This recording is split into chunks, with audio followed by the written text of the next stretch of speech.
The antique vase shattered at my feet, its delicate porcelain fragments scattering across the hardwood floor. I stood frozen, my hand still outstretched from where I'd knocked it off the shelf. The silence that followed was deafening. "Mom, what have you done?" Sophie's shrill voice pierced the air, her eyes wide with horror. I opened my mouth to explain, but no words came out.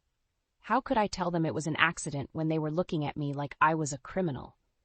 Ethan, my husband of 20 years, rushed into the room, his face contorted with anger as he surveyed the scene.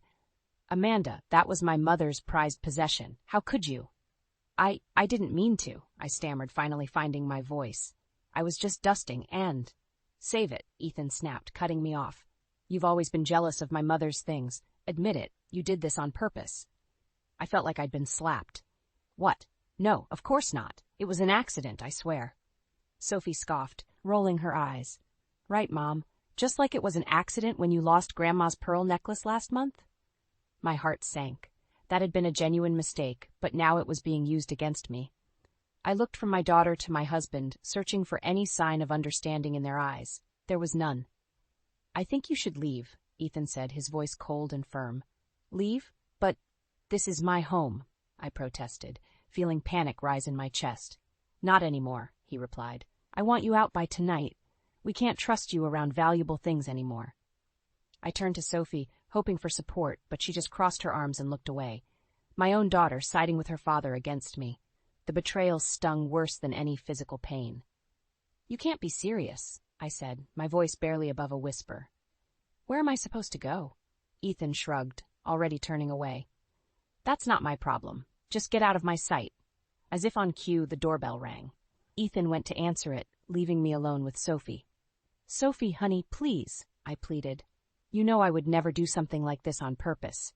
She met my gaze, her eyes hard. "Do I? You've always resented Dad's success and Grandma's wealth. Maybe you finally snapped." Before I could respond, Ethan returned with a police officer in tow. My blood ran cold. "Officer, this is my wife," Ethan said, his voice dripping with false concern. "She's been acting erratically lately, destroying family heirlooms. We're worried about her mental state." The officer looked at me sympathetically. "Ma'am, is there someone we can call for you? Somewhere you can stay tonight?" I felt like I was in a nightmare. How had things spiraled so quickly?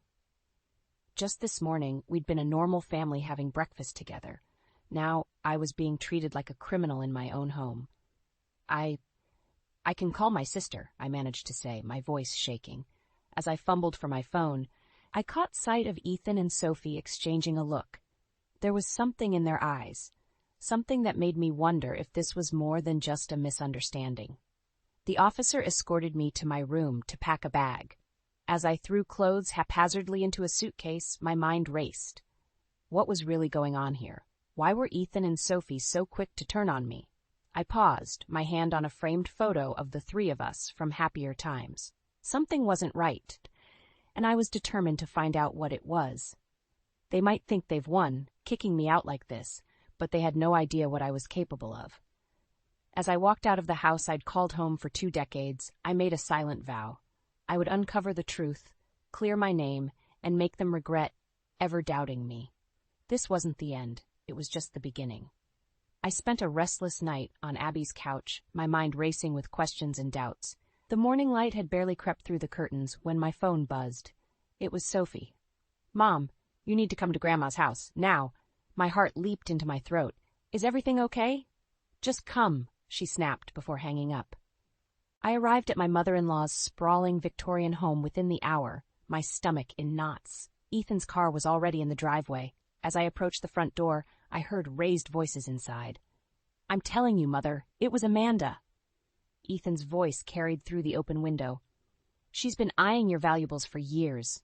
I froze, my hand on the doorknob. What was he doing?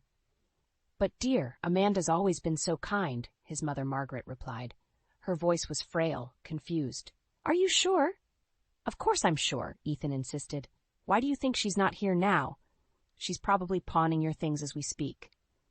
I couldn't believe what I was hearing. Anger surged through me as I burst through the door. "How dare you?" Ethan spun around, his face a mask of false concern. "Amanda, what are you doing here?" "Sophie called me," I said, glaring at him. "And I'm glad she did. What lies are you feeding your mother? Margaret looked between us, her eyes clouded with confusion. Ethan, you said Amanda stole from me? Because she did, Mother, Ethan said smoothly. Remember the missing pearl necklace and now the vase? That's not true, I protested. Margaret, you know me. I would never. Oh, Amanda, Margaret interrupted, her voice trembling. How could you, after all these years? My heart shattered. I turned to Sophie, who stood silently in the corner. Sophie, please, tell your grandmother the truth. But Sophie just looked away, avoiding my gaze. In that moment, I realized how deep Ethan's manipulation ran.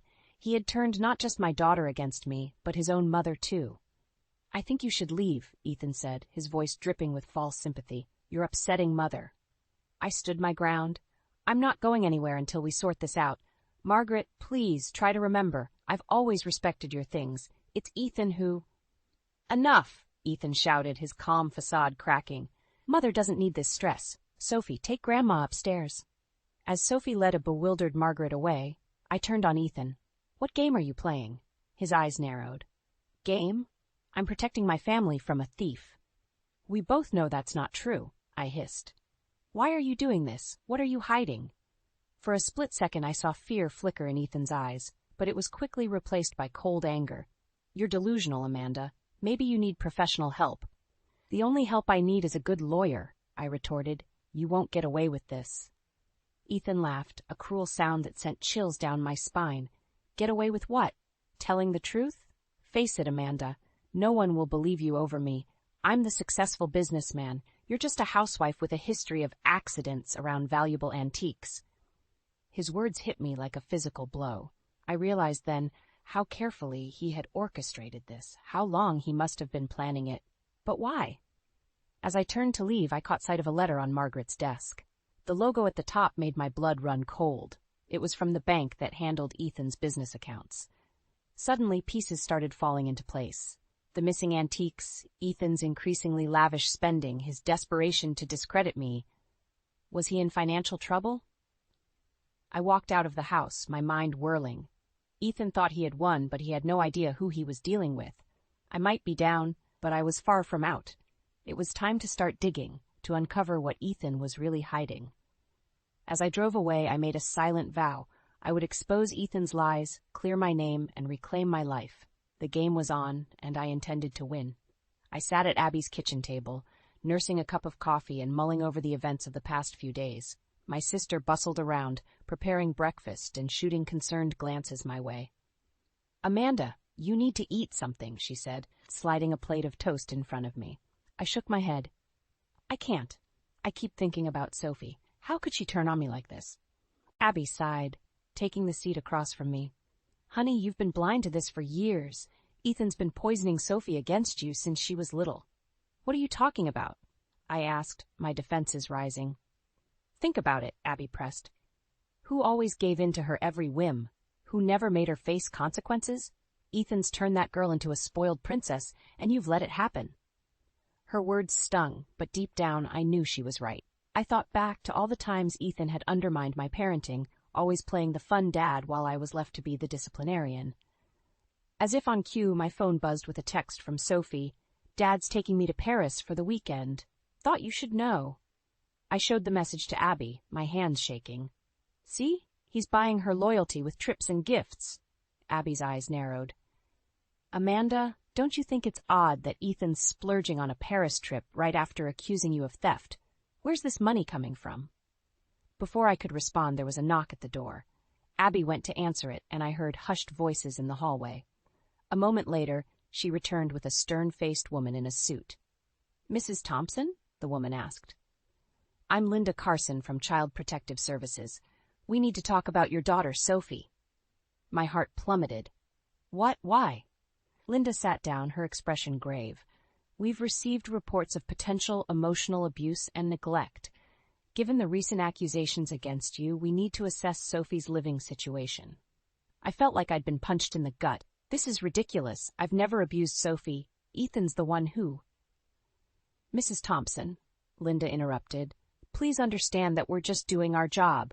We'll be conducting interviews with Sophie, your husband, and other family members. As Linda continued explaining the process, my mind raced. This had Ethan written all over it. He was using the system against me, painting me as an unfit mother. "Can I at least talk to Sophie?" I asked, my voice cracking. Linda shook her head. "I'm afraid that's not possible right now. We need to conduct our initial interviews without any potential influence." After Linda left, I collapsed into Abby's arms, sobbing. "He's taking everything from me, Abby. My home, my daughter, my reputation." Abby held me tight, her voice fierce. "Listen to me, Amanda. Ethan might think he's won, but he's underestimated you. It's time to fight back." I pulled away, wiping my eyes. "How? He holds all the cards." "Not all of them," Abby said, a glint in her eye. "Remember that letter you saw at Margaret's house? From the bank? I think it's time we did some digging into Ethan's finances." A spark of hope ignited in my chest. "You're right. If Ethan's hiding something, that's where we'll find it." As we started planning our next move, my phone buzzed again. Another text from Sophie. "Mom, I'm sorry. I don't know what to believe anymore." I stared at the message, a mix of emotions swirling inside me. Maybe all wasn't lost with Sophie after all. But I knew one thing for certain. I had to act fast. Ethan was playing a dangerous game, and it was time I learned the rules. I looked up at Abby, a new determination in my eyes. "Let's do this. It's time to uncover what Ethan's really hiding and save our family before it's too late." The familiar creak of the porch steps brought a rush of memories as I approached my childhood home. It had been years since I'd last visited, but desperate times called for desperate measures. My mother rose, opened the door before I could knock, her weathered face a mix of concern and love. "Amanda, sweetheart," she said, pulling me into a tight embrace. "Abby called. I've been worried sick." I melted into her arms, feeling like a little girl again. "Oh, Mom, everything's falling apart." She ushered me inside, the scent of freshly baked cookies enveloping me like a warm blanket. As we sat at the kitchen table, I poured out the whole sordid story. Ethan's accusations, Sophie's betrayal, the CPS investigation. Mom listened intently, her brow furrowing with each new revelation. "That no-good son-in-law of mine," she muttered when I finished. "I always knew he was trouble." I sighed, cradling a mug of tea in my hands. "I should have seen it coming. How could I have been so blind?" Mom reached across the table, clasping my hand. "Now you listen here, Amanda. You are not to blame for Ethan's deceit, but it's high time you stood up for yourself." "But how?" I asked, feeling utterly defeated. "He's taken everything from me, my home, my daughter, my reputation." A steely glint appeared in Mom's eyes. "He hasn't taken your spirit, has he? You're a fighter, Amanda. Always have been. Remember when you were 10 and those bullies stole your bike?" I couldn't help but smile at the memory. I tracked them down and demanded it back. "Exactly," Mom nodded. "You didn't give up then, and you're not giving up now. Ethan might think he's won, but he doesn't know who he's dealing with." As we talked, a plan began to form. Mom suggested I reach out to her old friend, a retired detective named Frank, who might be able to help investigate Ethan's finances. She also reminded me of the importance of documenting everything. Every interaction, every accusation, every suspicious move Ethan made. "Knowledge is power, sweetheart," she said. "The more you know, the stronger your position." Just then my phone buzzed. It was a text from Sophie. "Mom, I'm scared. Dad's acting weird. Can we talk?" My heart raced. This could be my chance to reconnect with my daughter to help her see the truth. But what if it was a trap? "What should I do, Mom?" I asked, showing her the message. She squeezed my hand. "Trust your instincts, Amanda. You know your daughter. If she's reaching out, there must be a reason." Taking a deep breath, I typed out a reply. "Of course, sweetie. Name the time and place." As I hit send, a wave of determination washed over me. Mom was right. I was a fighter. And it was time to show Ethan exactly what I was made of. "I need to go back," I said, standing up. "I can't hide out here while Ethan destroys everything we've built." Mom nodded, a proud smile on her face. "That's my girl. But remember, you're not alone in this fight. Your family has your back." As I packed my bags, Mom's words of wisdom echoed in my mind. "Adversity doesn't build character, Amanda. It reveals it. And you, my dear, have character in spades." Hugging her goodbye, I felt a renewed sense of purpose. Ethan might have landed the first punch, but I was far from knocked out. It was time to gather evidence, reconnect with Sophie, and expose Ethan's lies. Driving away from my childhood home, I made a solemn vow. I would reclaim my life, clear my name, and show Sophie the truth about her father. The road ahead would be tough, but I was tougher. Ethan had no idea what was coming his way. The familiar jingle of the bell above the door of Ethan's Antiques sent a chill down my spine. I'd entered this shop countless times before, but never like this, a woman on a mission, determined to uncover the truth. Amanda? Marge, Ethan's longtime assistant, looked up from the counter, surprise etched on her face. I thought you were away. I forced a smile. Just stopping by to pick up some personal items, Marge. Is Ethan around? She shook her head. He's at an auction in Boston. Won't be back till tomorrow. Perfect. I made my way to the back office, my heart pounding. I had maybe an hour before Marge's curiosity got the better of her. Sitting at Ethan's desk, I booted up his computer. Thank God he'd never changed his password. Our wedding anniversary of all things. As I dug through the financial records, a pattern emerged. Large sums of money moving in and out of accounts I'd never seen before. Sales records for items I knew we'd never had in stock. And then I saw it. A transaction for an antique vase, matching the description of his mother's prized possession, sold to a private collector for an astronomical sum. My hands shook as I scribbled down account numbers and dates. This was it. Proof of Ethan's deception. But as I delved deeper, I realized it was just the tip of the iceberg. The business was hemorrhaging money, and Ethan was desperately trying to cover it up. Suddenly, the office door swung open. I looked up, expecting to see Marge, but instead found myself face to face with Sophie. Mom? Her eyes widened in shock. What are you doing here? I scrambled to close the files on the computer. Sophie, I can explain. Are you stealing from Dad? She accused, her voice rising. Is that why you're sneaking around? No, sweetie. It's not what you think, I pleaded, reaching for her. I'm trying to uncover the truth. Your father, he's been... Stop it, Sophie shouted, backing away. I don't want to hear your lies. I'm calling Dad. As she pulled out her phone, panic surged through me. If Ethan found out I'd been here, all my efforts would be for nothing. In a split-second decision, I grabbed Sophie's arm. Listen to me, I said urgently. Your father is not who you think he is.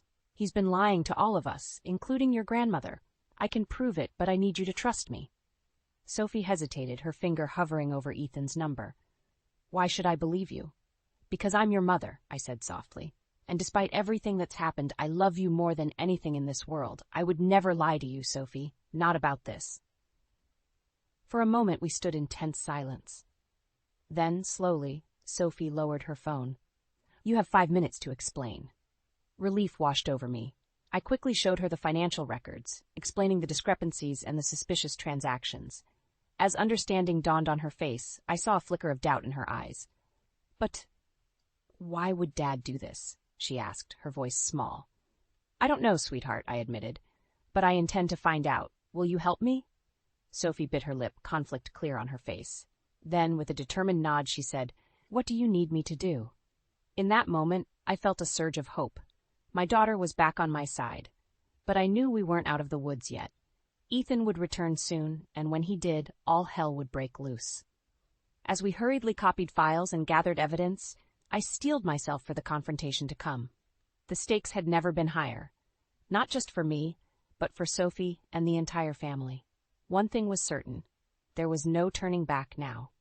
The truth would come out, no matter the cost. My heart raced as I approached the sprawling mansion. This was it.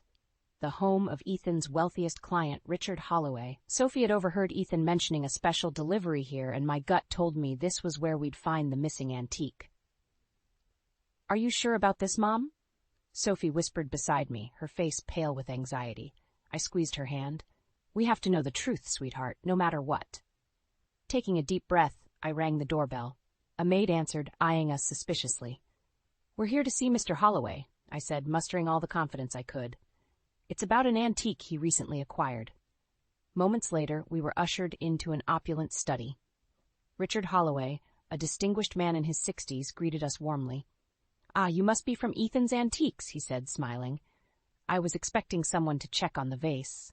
Magnificent piece, isn't it? My breath caught in my throat as I spotted it. Margaret's prized antique vase, sitting proudly on a pedestal by the window. Actually, Mr. Holloway, I began, my voice shaking slightly, I'm Amanda Thompson, Ethan's wife. And this vase, it belongs to my mother-in-law. Richard's smile faltered. I'm afraid there must be some mistake. I purchased this vase legitimately from your husband's shop. No mistake, Sophie interjected, her voice stronger than I expected. That's my grandmother's vase. Dad had no right to sell it. As Richard's confusion grew, I quickly explained the situation, Ethan's accusations, the family turmoil, and our suspicions about the business's finances. Good Lord, Richard muttered, sinking into his chair. I had no idea. I've been doing business with Ethan for years. This is troubling. Just then, my phone buzzed. It was a text from Abby. Ethan's on his way to Holloway's. He knows you're there. Panic surged through me. Mr. Holloway, I hate to ask this, but could you please not mention our visit to my husband? We need time to gather more evidence. Richard nodded gravely. Of course, this is a serious matter. I'll cooperate fully with any investigation. As we hurried out, I saw Ethan's car turning into the driveway. Quick, Sophie, I hissed, pulling her behind a hedge. We watched as Ethan strode up to the house, his face a mask of barely contained fury. Through the open study window, we could hear snippets of his conversation with Richard. Misunderstanding, my wife is unstable, custody battle. My blood boiled at Ethan's lies, but Sophie's grip on my arm tightened. Not yet, Mom, she whispered. We need more proof. She was right, of course, but hearing Ethan spin his web of deceit made me realize just how far he was willing to go to protect himself. As we snuck away, I knew we were racing against time. Ethan would soon realize we'd been there, and he'd stop at nothing to discredit us. What now? Sophie asked as we drove away, her voice trembling. I gripped the steering wheel, my mind racing. We need to move fast. We'll go to the police, show them the financial records, tell them about the vase. Suddenly, my phone rang. It was Margaret, Ethan's mother. Amanda? Her frail voice quavered. Ethan says you've stolen from me. He wants to put me in a home. Please, what's going on? My heart sank. Ethan was making his move, isolating Margaret to keep her quiet. Don't worry, I assured her, though fear gnawed at my insides. I'm coming to get you. Everything will be all right. As I ended the call, I realized the true extent of Ethan's manipulation. He wasn't just trying to frame me. He was systematically destroying every relationship I had, every support system I could turn to. I looked at Sophie, saw the fear and determination in her eyes, and made a decision. Change of plans, I said, making a sharp U-turn. We're getting your grandmother. It's time to end this, once and for all. As we raced towards Margaret's house, I knew we were hurtling towards a confrontation that would change everything. But I was done being a victim. It was time to fight back, to reclaim my life and protect my family. Whatever Ethan had planned, he was about to learn that he'd underestimated me for the last time. We burst through the door of Margaret's house, finding her in the living room, surrounded by half-packed boxes. Her eyes, wide with confusion and fear, met mine. Amanda? Sophie? What's happening? She asked, her voice trembling. We're getting you out of here, Margaret, I said, rushing to her side. Ethan's been lying to all of us. Sophie started gathering Margaret's essentials while I quickly explained the situation. Margaret's face crumpled as the truth sank in. My own son, how could he? She whispered. Just then, we heard the screech of tires outside. Ethan had arrived. Quick, out the back, I urged, helping Margaret to her feet. We were halfway across the backyard when Ethan's voice boomed behind us. Stop right there! We turned to face him, his face contorted with rage. What do you think you're doing, Amanda? Kidnapping my mother now? Enough, Ethan, I shouted, my fear transforming into anger. We know everything. The embezzlement, selling your mother's antiques, framing me. It's over. Ethan's eyes darted between us, calculating his next move. You have no proof, he sneered. Who do you think they'll believe? The respected businessman or the unstable wife? They'll believe the truth, Sophie interjected, stepping forward. I've seen the evidence, Dad. How could you do this to us, to Grandma? For a moment, Ethan's mask slipped, revealing a flicker of shame, but it quickly hardened into defiance. You don't understand. The business was failing. I had to do something. By stealing from your own mother? Margaret's voice was quiet but firm. By destroying your family? Ethan's composure cracked. I never meant for it to go this far. The first sale was just to cover a small debt, but then it spiraled. I couldn't stop. As Ethan's confession poured out, I felt a mix of vindication and sorrow. This man I'd loved, the father of my child, had betrayed us all so completely. It's not too late to make this right, Ethan, I said, softening my tone. Turn yourself in. We can work through this as a family. For a moment, hope flickered in his eyes. Then, without warning, he lunged forward, grabbing Margaret's arm. No, I won't let you ruin everything I've built. Let her go, Ethan! I screamed, fear gripping my heart as Margaret stumbled. Sophie rushed to her grandmother's aid, while I faced off against my husband. In his eyes, I saw desperation, the cornered look of a man with nothing left to lose. Think about what you're doing, I pleaded, inching closer. This isn't you, Ethan. Remember the man I fell in love with, the father Sophie adores. He's still in there somewhere. Ethan's grip on Margaret loosened slightly. I don't know how to fix this, he admitted, his voice breaking. Just then, police sirens wailed in the distance. Someone, probably a neighbor, had called them. It's over, Dad, Sophie said gently, supporting Margaret. Please don't make this worse.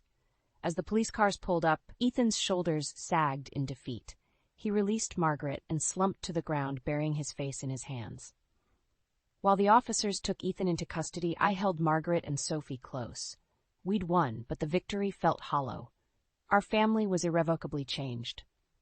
As we watched Ethan being driven away, Sophie turned to me, tears in her eyes. What happens now, Mom? I took a deep breath, feeling the weight of uncertainty pressing down on us. I don't know, sweetheart, but we'll face it together, one day at a time. The road ahead would be challenging, filled with legal battles, emotional healing, and rebuilding trust. But as I stood there with my daughter and mother-in-law, I felt a glimmer of hope. We'd survived the worst of the storm. Now it was time to pick up the pieces and start anew. 6 months after Ethan's arrest, I stood in front of the mirror, adjusting my blazer. Today was the final day of his trial, and I was determined to face it with the strength I'd discovered within myself. Mom, Sophie's voice called from downstairs. Are you ready? I took a deep breath. Coming, sweetie. As we drove to the courthouse, I couldn't help but reflect on how much had changed. The initial shock of Ethan's betrayal had given way to a steely resolve. Sophie, once Daddy's little girl, had matured beyond her years, standing by my side through it all. The courtroom was packed as we entered. I caught sight of Margaret, frail but determined, sitting with my sister Abby. As the judge called the court to order, I felt Sophie's hand slip into mine. Ethan's eyes met mine as he was led in. Gone was the arrogant businessman I'd known. In his place sat a broken man, the weight of his actions evident in the slump of his shoulders. As the verdict was read, guilty on all counts, a collective sigh seemed to ripple through the room. It was over. Finally, truly over. Outside the courthouse, reporters swarmed us. Mrs. Thompson, how do you feel about the verdict? One shouted. I paused, considering my words carefully. Today isn't about winning or losing. It's about truth and accountability. My family has been through hell, but we're survivors. We'll heal, and we'll move forward. Later that evening, as Sophie, Margaret, Abby, and I sat around the dinner table in our new home, a sense of peace settled over me. It wasn't perfect. Margaret still had moments of confusion, and Sophie was in therapy to work through her trust issues. But we were together, supporting each other. I have something for you, Margaret said, her eyes twinkling as she handed me a small box. Inside was a delicate silver locket. It's beautiful, I gasped. Open it, she urged. I did, and tiny photograph inside. Me, Sophie, and Margaret, taken just last week. On the other side was engraved, "Family is love, not blood." Tears welled in my eyes as I looked at these 3 incredible women. My daughter, who'd shown such courage in facing the truth about her father. My sister, who'd stood by me when I had nothing. And Margaret, who'd chosen to embrace me as a daughter, despite everything. I know it's been a hard road, Margaret said, her voice quavering slightly. But I want you to know, Amanda, that you've shown us all what true strength looks like. You didn't just survive, you helped us all find a way forward. Sophie nodded, squeezing my hand. Mom, I'm so sorry for doubting you. You've taught me what real integrity means. Oh, sweetie, I pulled her close. We've all learned so much, and we'll keep learning together. As the evening wore on, filled with laughter and shared memories, I felt a profound sense of gratitude. The path ahead wasn't clear. We still had financial challenges to face and emotional scars to heal, but I knew we'd face it as a family. Later, as I stood on the back porch, gazing at the stars, Abby joined me. Penny for your thoughts, sis? I smiled, fingering the locket around my neck. I was just thinking, for the first time in a long time, I'm excited about the future. It's like I can breathe again. Abby nudged my shoulder. You know, when this all started, I was so worried about you. But watching you stand up for yourself, fight for the truth, I've never been prouder to call you my sister. As we hugged, I realized that this journey, painful as it had been, had given me something precious, a deeper understanding of my own strength and the unbreakable bonds of true family. The road ahead would have its challenges, but I was ready to face them. With Sophie, Margaret, and Abby by my side, I knew that whatever life threw our way, we'd face it together, stronger, wiser, and filled with love. As I closed the porch door and rejoined my family inside, I felt a sense of peace wash over me. This wasn't the end of our story. It was just the beginning of a new chapter, and I couldn't wait to see what the future held for us all.